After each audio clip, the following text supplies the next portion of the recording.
जय श्री कृष्ण दोस्तों। विश्व साहित्य में श्रीमद् भगवत गीता का अद्वितीय स्थान है। यह साक्षात भगवान के श्रीमुख से निःसृत परम रहस्यमयी दिव्य वाणी है। इसमें स्वयं भगवान ने अर्जुन को निमित्त बनाकर मनुष्य मात्र के कल्याण के लिए उपदेश दिया है। इस छोटे से ग्रंथ में भगवान ने अपने हृदय के बहुत ही विलक्षण भाव भर दिए हैं, जिनका आज तक कोई पार नहीं पा सका और ना ही पा सकता है। भगवान अनंत है, उनका सब कुछ अनंत है, फिर उनके मुखार बिंद से निकली हुई गीता के भाव का अंत आ ही नहीं सकता। अलग अलग आचार्यों ने गीता की अलग अलग टीका लिखी है। उनके टीका के अनुसार चलने से मनुष्य का कल्याण तो हो सकता है, पर गीता के अर्थ को पूरा पूरा नहीं जान सकते। आज तक गीता की जितनी भी टीकाएं लिखी गई हैं, वे सब की सब इकट्ठी कर दे तो गीता का अर्थ पूरा नहीं हो सकता। जैसे किसी कुएं से सैकड़ों वर्षों तक असंख्य आदमी जल पीते रहे तो भी उसका जल वैसा का वैसा ही रहता है। ऐसे ही असंख्य टीकाएं लिखने पर भी गीता वैसी की वैसी ही रहती है। उनके भावों का अंत नहीं आता। कुएं के जल की तो सीमा है, पर गीता के भाव की सीमा नहीं है। अतः गीता के विषय में कुछ भी कहना तो वास्तव में अपने बुद्धि का ही परिचय देता है। सब जानत प्रभु प्रभुता सोई, तदपि कहे बिनु रहा न कोई। भगवान की वाणी बड़े बड़े ऋषि मुनियों की वाणी से भी ठोस और श्रेष्ठ है, क्योंकि भगवान ऋषि मुनियों के भी आदि अनादि हैं। अतः कितने भी बड़े ऋषि मुनि संत महात्मा क्यों न हो और उनकी वाणी कितनी भी श्रेष्ठ क्यों न हो, पर वह भगवान की दिव्यातीत दिव्य वाणी गीता की बराबरी नहीं कर सकते। गीता, उपनिषद और ब्रह्मसूत्र यह तीनों प्रस्थान हैं, शेष सब पद्धतियां हैं। गीता में किसी मत का आग्रह नहीं है, प्रयुक्त केवल जीव के कल्याण का ही आग्रह है। मतभेद गीता में नहीं बल्कि टीकाकारों में है। गीता के अनुसार चलने से सगुण और निर्गुण के उपासकों में परस्पर खटपट नहीं हो सकती। गीता में भगवान साधक को समग्र की तरफ ले जाते हैं। सगुण निगुण साकार निराकार द्विभुज चतुर्भुज सहस्रभुज आदि सब रूप समग्र परमात्मा के ही अंतर्गत हैं। समग्र रूप में कोई भी रूप बाकी नहीं रहता। किसी की भी उपासना करें, संपूर्ण उपासनाएं समग्र रूप के अंतर्गत आ जाती है। संपूर्ण दर्शन समग्र रूप के अंतर्गत आ जाते हैं। अतः सब कुछ परमात्मा के ही अंतर्गत है। श्रीमद् भगवद गीता एक ऐसा विलक्षण ग्रंथ है जिसका आज तक न तो कोई पार पा सका, न पार पा सकेगा और न ही पार पा ही सकता है। गहरे उतर कर इसका अध्ययन मनन करने पर नित्य नए नए विलक्षण भाव प्रकट होते हैं। गीता में जितना भाव भरा है उतना बुद्धि में नहीं आता। जितना बुद्धि में आता है उतना मन में नहीं आता। जितना मन में आता है उतना कहने में नहीं आता। जितना कहने में आता है उतना लिखने में नहीं आता। गीता असीम है, पर उसकी टीका सीमित होती है। भगवत गीता की महिमा अगाध और असीम है। यह भगवत गीता ग्रंथ प्रस्थानत्रय में माना जाता है। मनुष्य मात्र के उद्धार के लिए 3 राजमार्ग नाम से कहे जाते हैं। एक वैदिक प्रस्थान जिसको उपनिषद कहते हैं, एक दार्शनिक प्रस्थान जिसको ब्रह्म सूत्र कहते हैं और एक समार्थ प्रस्थान जिसको भगवत गीता कहते हैं। उपनिषदों में मंत्र है, ब्रह्म सूत्र में सूत्र है और भगवत गीता में श्लोक है। भगवत गीता में श्लोक होते हुए भी भगवान की वाणी होने से यह मंत्र ही है। इन श्लोकों में बहुत गहरा अर्थ भरा हुआ होने से इसको सूत्र भी कहते हैं। उपनिषद अधिकारी मनुष्यों के काम की चीज है। और ब्रह्मसूत्र विद्वानों के काम की चीज है, परंतु भगवत गीता सभी के काम की चीज है। भगवत गीता एक बहुत ही अलौकिक विचित्र ग्रंथ है, जिसमें साधक के लिए उपयोगी पूरी सामग्री मिलती है। चाहे वह किसी भी देश का हो, किसी भी वेश का हो, किसी भी समुदाय का हो, किसी भी संप्रदाय का हो, किसी भी वर्ण का हो, किसी भी आश्रम का हो, कोई व्यक्ति क्यों न हो। इसका कारण यह है कि इसमें किसी भी समुदाय विशेष की निंदा या प्रशंसा नहीं है, बल्कि वास्तविक तत्व का ही वर्णन है।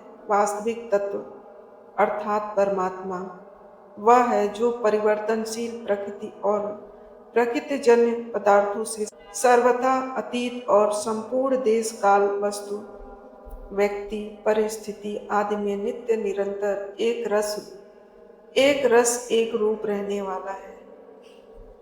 जो मनुष्य जहाँ है और जैसा है, वास्तविक तत्व वहाँ वैसा ही पूर्ण रूप से विद्यमान है, परंतु परिवर्तनशील प्रकृतिजन्य वस्तु व्यक्तियों में राग द्वेष के कारण उसका अनुभव नहीं होता। सर्वथा राग द्वेष रहित होने पर ही उसका स्वतः अनुभव हो जाता है। भगवत गीता का उपदेश महान अलौकिक है। इस पर कई टीकाएं हो गई हैं और कई टीकाएं होती चली जा रही हैं। फिर भी संत महात्माओं विद्वानों के मन में गीता के नए नए भाव प्रकट होते रहते हैं। इस गंभीर ग्रंथ पर कितना भी विचार किया जाए तो भी इसका कोई पार नहीं पा सकता। इसमें जैसे जैसे गहरे उतरते जाते हैं, वैसे इसमें से गहरी बातें मिलती जाती हैं। जब एक अच्छे विद्वान पुरुष के भाव का भी जल्दी अंत नहीं आता, फिर जिनका नाम रूप आदि अनंत है, ऐसे भगवान के द्वारा कहे हुए वचनों में भरे हुए भाव का अंत आ ही कैसे सकता है। इस छोटे से ग्रंथ में इतनी विलक्षणता है कि अपना वास्तविक कल्याण चाहने वाले किसी भी वर्ण आश्रम देश संप्रदाय मत आदि का कोई भी मनुष्य क्यों न हो, इस ग्रंथ को पढ़ते ही इसमें आकृष्ट हो जाता है। अगर मनुष्य इस ग्रंथ का थोड़ा सा भी पठन पाठन करे तो उसको अपने उद्धार के लिए बहुत ही संतोषजनक उपाय मिलते हैं। हर एक दर्शन के अलग अलग अधिकारी होते हैं, पर गीता की यह विलक्षणता है कि अपना उद्धार चाहने वाले सब के सब इसके अधिकारी हैं। भगवत गीता में साधकों का वर्णन करने में, विस्तार पूर्वक समझाने में, एक एक साधन को कई बार कहने में संकोच नहीं किया गया, फिर भी ग्रंथ का कलेवर नहीं बढ़ा। ऐसा संक्षेप में विस्तार पूर्वक यथार्थ और पूरी बात बताने वाला दूसरा कोई ग्रंथ नहीं दिखता। अपने कल्याण की उत्कट अभिलाषा वाला मनुष्य अनेक परिस्थिति में परमात्म तत्व को प्राप्त कर सकता है। युद्ध जैसी घोर परिस्थिति में भी अपना कल्याण कर सकता है। इस प्रकार व्यवहार मात्र में परमार्थ की कला गीता में सिखाई गई है। अतः इसके जोड़े का दूसरा ग्रंथ देखने में नहीं आता। गीता एक प्रसादिक ग्रंथ है। इसका आश्रय लेकर पाठ करने मात्र से बड़े विचित्र अलौकिक और शांतिदायक भाव स्फुरित होते हैं। इसका मन लगाकर पाठ करने मात्र से बड़ी शांति मिलती है। इसकी एक विधि यह है कि पहले गीता के पूरे श्लोक अर्थ सहित कंठस्थ कर लिए जाए, फिर एकांत में बैठकर गीता के अंतिम श्लोक यत्र योगेश्वर कृष्ण, यहाँ से गीता के पहले श्लोक धर्म क्षेत्रे कुरुक्षेत्रे, यहाँ तक बिना पुस्तक के उल्टा पाठ किया जाए तो बड़ी शांति मिलती है। यदि प्रतिदिन पूरी गीता का एक या अनेक बार पाठ किया जाए तो इससे गीता के विशेष अर्थ स्फुरित होते हैं। मन में कोई शंका होती है तो पाठ करते करते उसका समाधान हो जाता है। वास्तव में इस ग्रंथ की महिमा का वर्णन करने में कोई भी समर्थ नहीं है। अनंत महिमाशाली ग्रंथ की महिमा का वर्णन कौन कर सकता है। गीता किसी वाद को लेकर नहीं चली है, अर्थात द्वैत, अद्वैत, विशिष्टाद्वैत, द्वैताद्वैत, विशुद्धाद्वैत, अचिंत्य भेदाभेद आदि किसी भी वाद को, किसी भी एक संप्रदाय को, किसी एक सिद्धांत को लेकर नहीं चली है। गीता का मुख्य लक्ष्य यह है कि मनुष्य किसी भी वाद, मत, सिद्धांत को मानने वाला क्यों न हो, उसका प्रत्येक परिस्थिति में कल्याण हो जाए। वह किसी भी परिस्थिति में परमात्मा प्राप्ति से वंचित न रहे, क्योंकि जीव मात्र का मनुष्य योनि में जन्म केवल अपने कल्याण के लिए ही हुआ है।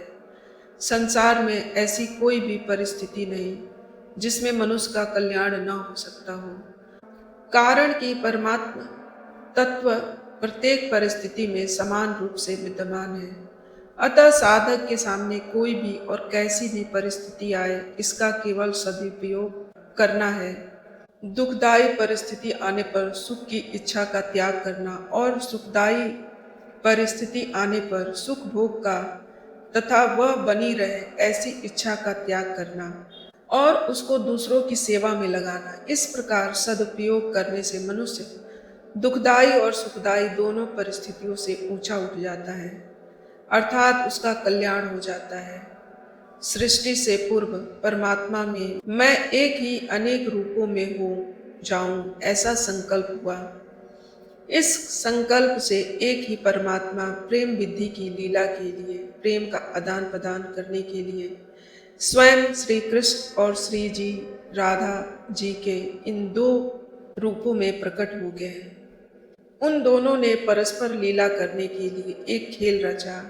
उस खेल के लिए प्रभु के संकल्प से अनंत जीवों की और खेल के पदार्थों की सृष्टि हुई। खेल तभी होता है जब दोनों तरफ से खिलाड़ी स्वतंत्र हो, इसलिए भगवान ने जीवों को स्वतंत्रता प्रदान की। उन खेल में श्री जी का तो केवल भगवान की तरफ ही आकर्षण रहा, खेल में उनसे भूल नहीं हुई। अतः श्री जी और भगवान में प्रेम वृद्धि की लीला हुई, परंतु दूसरे जितने जीव थे उन सब ने भूल से संयोग जन्य सुख के लिए खेल के पदार्थों के साथ अपना संबंध मान लिया, जिससे जन्म मरण के चक्कर में पड़ गए। खेल के पदार्थ केवल खेल के लिए ही होते हैं, किसी के व्यक्तिगत नहीं होते, परंतु वे जीव खेल खेलना तो भूल गए और मिली हुई स्वतंत्रता का दुरुपयोग करके खेल के पदार्थों को अपने शरीर को व्यक्तिगत मानने लगे। इसलिए वे उन पदार्थों में फंस गए, भगवान से सर्वथा विमुख हो गए। और अब अगर वे जीव शरीर आदि उत्पत्ति विनाशशील पदार्थों से विमुख होकर हो जाए तो वे जन्म मरण रूपी महान दुख से सदा के लिए छूट जाए। अतः जीव संसार से विमुख होकर भगवान के सम्मुख हो जाए और भगवान के साथ अपने नित्य योग को पहचान ले, इसी के लिए भगवत गीता का अवतार हुआ। भगवत गीता के प्रथम अध्याय से हम शुरू करते हैं। पांडवों ने 12 वर्ष का वनवास और 1 वर्ष का अज्ञातवास समाप्त होने पर जब प्रतिज्ञा के अनुसार अपना आधा राज्य मांगा, तब दुर्योधन ने आधा राज्य तो क्या, सुई की नोक जितनी जमीन भी बिना युद्ध के देनी स्वीकार नहीं की। अतः पांडवों ने माता कुंती की आज्ञा के अनुसार युद्ध करना स्वीकार कर लिया। इस प्रकार पांडवों और कौरवों का युद्ध होना निश्चित हो गया और दोनों ओर से युद्ध की तैयारी होनी शुरू हो गई। महर्षि वेद व्यास जी का धृतराष्ट्र पर बहुत स्नेह था। उस स्नेह के कारण उन्होंने धृतराष्ट्र के पास आकर कहा कि युद्ध होना और उसमें क्षत्रियों का संहार होना असंभावी है, इसे कोई टाल नहीं सकता। यदि तुम युद्ध देखना चाहते हो तो मैं तुम्हें दिव्य दृष्टि दे सकता हूँ, जिससे तुम यहाँ बैठे बैठे युद्ध को अच्छी तरह से देख सकते हो। इस पर धृतराष्ट्र ने कहा कि मैं जन्म भर अंधा रहा, अब अपने कुल की संहार को मैं नहीं देखना चाहता, परंतु युद्ध कैसे हो रहा है यह समाचार जरूर सुनना चाहता हूँ। तब व्यास जी ने कहा कि मैं संजय को दिव्य दृष्टि देता हूँ, जिससे वह संपूर्ण युद्ध को, संपूर्ण घटनाओं को, सैनिकों के मन में आई हुई बातों को जान सकता है और सुन लेगा, देख लेगा और सब बातें तुम्हें वह बता सकता है। ऐसा कहकर व्यास जी ने संजय को दिव्य दृष्टि प्रदान की। निश्चित समय के अनुसार कुरुक्षेत्र में युद्ध आरंभ हुआ। 10 दिन तक संजय युद्ध स्थल में ही रहे। जब पितामह भीष्म बाणों के द्वारा रथ से गिरा दिए गए, तब संजय ने हस्तिनापुर में आकर धृतराष्ट्र को यह समाचार सुनाया। इस समाचार को सुनकर धृतराष्ट्र को बड़ा दुख हुआ और वे विलाप करने लगे। फिर उन्होंने संजय से युद्ध का सारा वृतांत सुनाने के लिए कहा। भीष्म पर्व के 24वें अध्याय तक संजय ने युद्ध संबंधी बातें धृतराष्ट्र को सुनाई। 25वें अध्याय के आरंभ में धृतराष्ट्र संजय से पूछते हैं, धर्म क्षेत्रे कुरुक्षेत्रे संवेतायुयुत्सवा मामका पांडवाश्चैव किं कुर्वत संजय।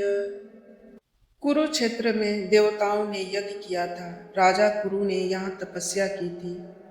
यज्ञ आदि धर्म में कार्य होने से तथा राजा कुरु की तपस्या भूमि होने से इसको धर्म भूमि कुरुक्षेत्र कहा गया। यहाँ धर्म क्षेत्र और कुरुक्षेत्र शब्द दोनों में धृतराष्ट्र का अभिप्राय यह है कि वह अपने कुरु वंशियों की भूमि है। यह केवल लड़ाई की भूमि नहीं, प्रयुक्त तीर्थ भूमि है, जिसमें प्राणी जीते तो पवित्र कर्म करके अपना कल्याण कर सकते हैं। इस तरह लौकिक और पारलौकिक सब तरह का लाभ हो जाए, ऐसा विचार करके श्रेष्ठ पुरुषों की सम्मति लेकर ही युद्ध के लिए यह भूमि चुनी गई है। संसार में प्रायः 3 बातों को लेकर लड़ाई होती है, भूमि, धन और स्त्री। इन तीनों में राजाओं का आपस में लड़ना मुख्यतः जमीन को लेकर होता है।